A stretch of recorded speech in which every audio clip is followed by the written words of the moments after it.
Hey guys, this is Lisa with Unbreakable Joy, and I had some thoughts that I really wanted to share with you guys. In 1999, I hiked St. Elbert. It is a mountain in Colorado. It was one of the hardest trekking trips I have taken. We had to rappel off of a cliff at one point to get to the next path that we were taking, and I was with a group of wilderness trekkers. And I was thinking about the climb up and how difficult it was. We were stinky, we were sweaty, we did not have makeup on, we were tired, we were sore, we had to carry all of our food and all of our supplies up. We did not get to shower, so we had to jump in creeks, we had to purify our water, and I was thinking about picture taking. And I do not have one picture of us climbing up the mountain because that's not the glamorous part. The glamorous part is when you get to the mountain top view. And it's kind of the same with life. The climb was not something I wanted to share. That part was just for me. That was the struggle of pushing myself to the very limit of what I thought I could do and having a group of people support me and push me on to continue going when I felt like my legs were going to fall out from under me. But when I got to the mountaintop, that's a different story. That is the glamorous part. I have so many pictures of the mountaintop view, and we did victory dances and victory chants and, high-fived each other, and the phones were out, the cameras were out. It was an amazing moment. Just full of knowing that you have achieved something you worked really hard to do. Well, all of that made me think of us in life and how we don't like to share the struggle. We don't like to share the curves and the climb and the times that we fall. We don't like to share the moments where we look our very worst. But I think maybe if we were vulnerable and we actually shared those pieces of ourselves, then the world wouldn't be in the state that it's in right now.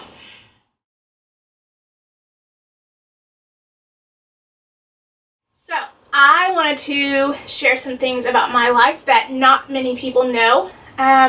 When I was younger, I spent some time in a state up north, and being a child there was very difficult. It was at a time where my brother and I and my mom were just three people who were a darker shade of brown, and there was only one other family that had darker skin up there. And I definitely dealt with racism and prejudices of people, and I was young, so I didn't understand it. I have a few memories, one of them being thrown in a trash can and cut in the leg with a broken bottle. My mother went to talk to the principal, and her response was she just kind of smiled and she said, well, kids will be kids. And so that kind of validated that we were not really supported. Another memory I have is walking with my mom, and it was one of those happy days where the sun was shining, the sky was beautiful, and we weren't really worried about anything. We were just walking, and we saw this donut shop. So my mom decided to go in there. So we were looking through the glass at all the different pastries and donuts and just really excited. And so my mom pointed at a cinnamon roll and she was like, I'd like that one. Well, the man had this grumpy face and he was like, you can just get whatever donut I choose to give you. And I didn't really understand his response, but my mom looked at him and said, well, you know what? Why don't you just keep your donut? And she may have said another few choice words that I cannot repeat right now, but it was kind of like that moment just sucked the joy away. And when we were walking home, I looked up at my mom and she looked sad, and I said, Mom, why do people treat us like this? What is wrong with us? And she said something to me that has been very impactful in my life. She looked down at me and she said, Lisa, don't you ever let someone else's thoughts or opinions define who you are and who you believe you are. And while I didn't fully understand what she said at the time, I knew it was one of those things that was important and it really meant something. Along life, there will be people who have thoughts and opinions about who you are and who you should be, and it can be based on your gender, it can be based on your ethnicity, your culture, your background, your race, it can be based on your economic background, it can be based on your family name, it can be based on a number of things, but who you are, you choose. You choose who you are, and you can choose to listen to other people and allow their words and their opinions to shape you, or you can be who you are called to be. We are in a time in our society where we are allowing the pain and the hurt to define who we are, to define our actions. There was this song called Up to the Mountain that Patty Griffin wrote, and it was inspired by Martin Luther King's last speech, and it's called Up to the Mountain. It is an absolutely beautiful song that I'm going to play at the end of this clip, and it is about his belief that we could change the world. It is about him and the struggle and his belief that he could truly make a difference. He is one of the strongest, most courageous people in our history who stood up for what he believed in because he knew who he was. He did not allow the world's views to define him. He knew exactly who he was, and he knew his purpose, and he wasn't going to let anyone or anything change his destiny.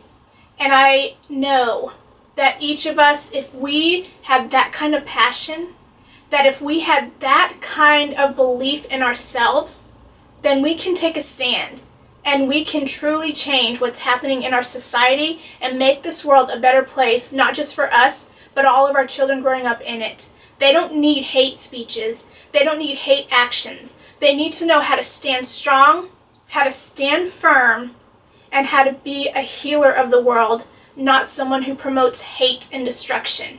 So it's going to take each one of us to stand in our place and in our corner to promote unity. So stand with me.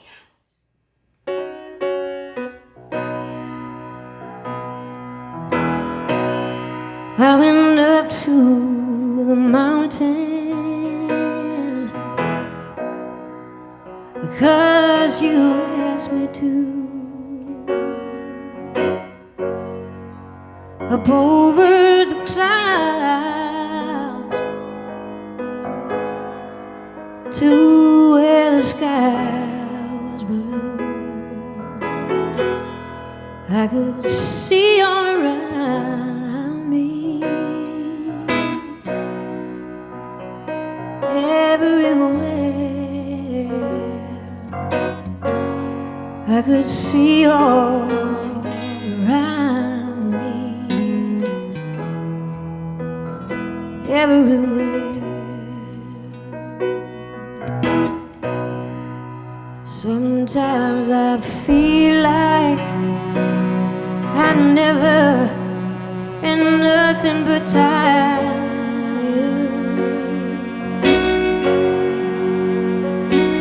and I'll be working till the day I expire. Sometimes I lay down, no more can I do.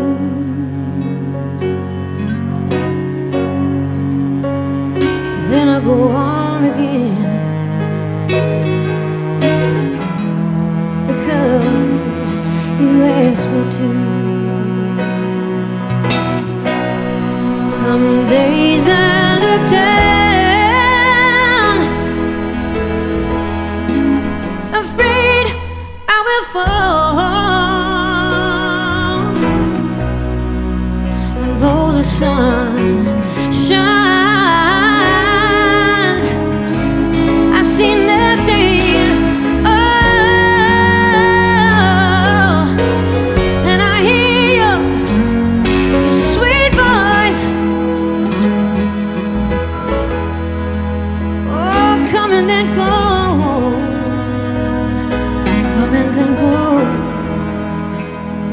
telling me softly,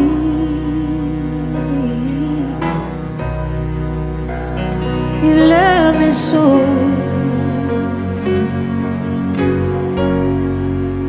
The peaceful valley, just over the mountain.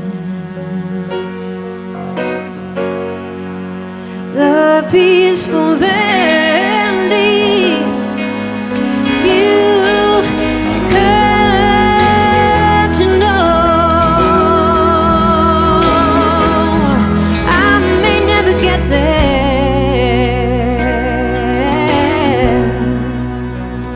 ever in this lifetime, but soon or later there I will go.